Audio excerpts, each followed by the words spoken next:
A woman is rushed into an emergency room after a car accident.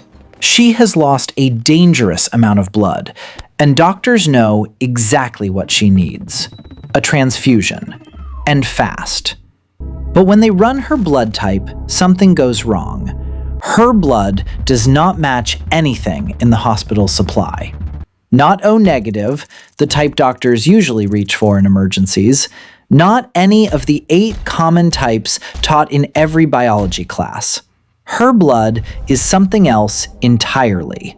Something so rare that most doctors will never see it once in their entire career. Now, let me think about that. So here is the question. What if the only blood on Earth that could save your life belonged to a person who does not even know you exist?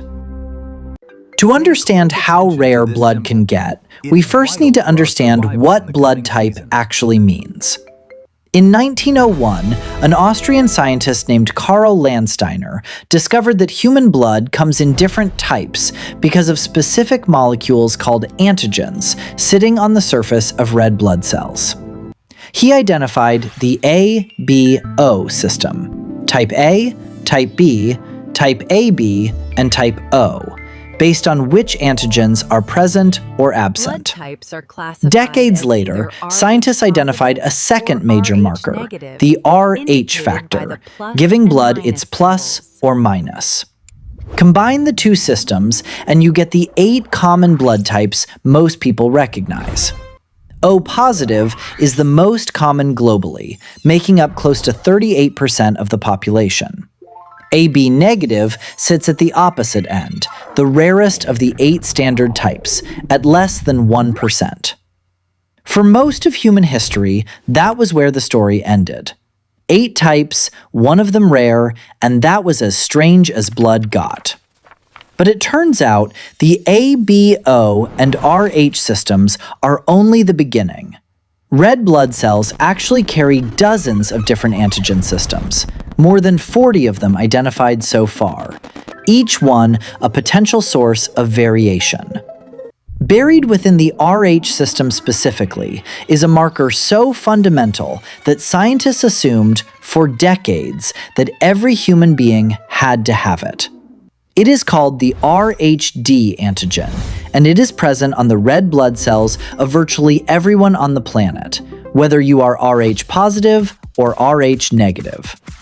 In 1961, doctors encountered an Australian Aboriginal woman whose blood completely lacked every single Rh antigen, not just the D antigen, all of them.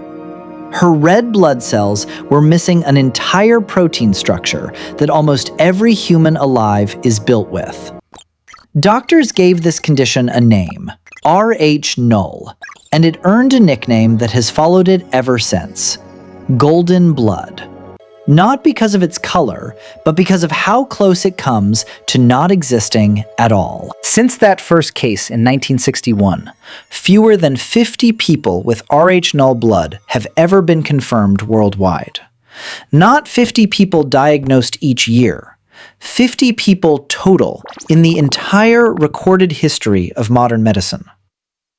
Dr. Thierry Peyrard, a French researcher who has studied Rh null blood extensively, has described locating even a single new case as an event significant enough to notify blood banks internationally. For people with Rh null blood, this rarity is not a fun fact. It is a constant, quiet danger.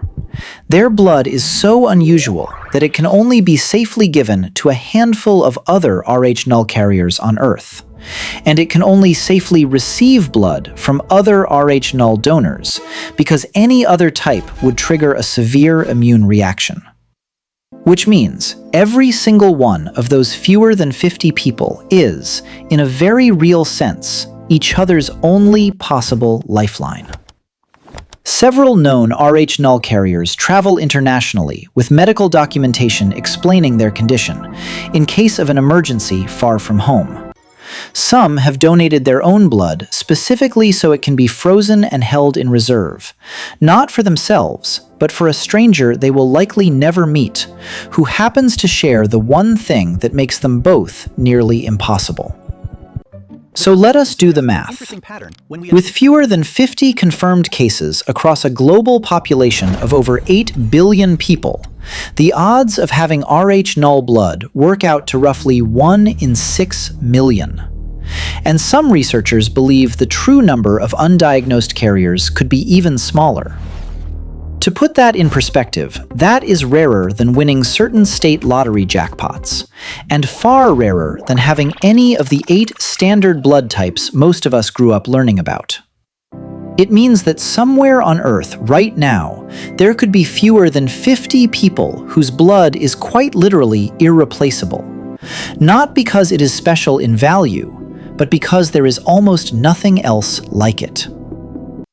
So to recap, blood typing began with the ABO system in 1901, and the Rh factor added another layer soon after. But underneath those familiar categories sits an entire hidden landscape of rarer markers. And at the very bottom of that landscape sits Rh null, a blood type so scarce that fewer than 50 people have ever been confirmed to have it. For those people, survival depends on a network of strangers they may never meet, connected by nothing except invisible molecules neither of them can see. So the next time you glance at your own blood type on a medical form, remember that somewhere out there, someone's entire survival might depend on a stranger they will never know exists. Blood connects all of us in ways we rarely think about. For most of us, that connection is common enough to take for granted. For a very small few, it is the rarest thread holding them to everyone else alive. Within us all.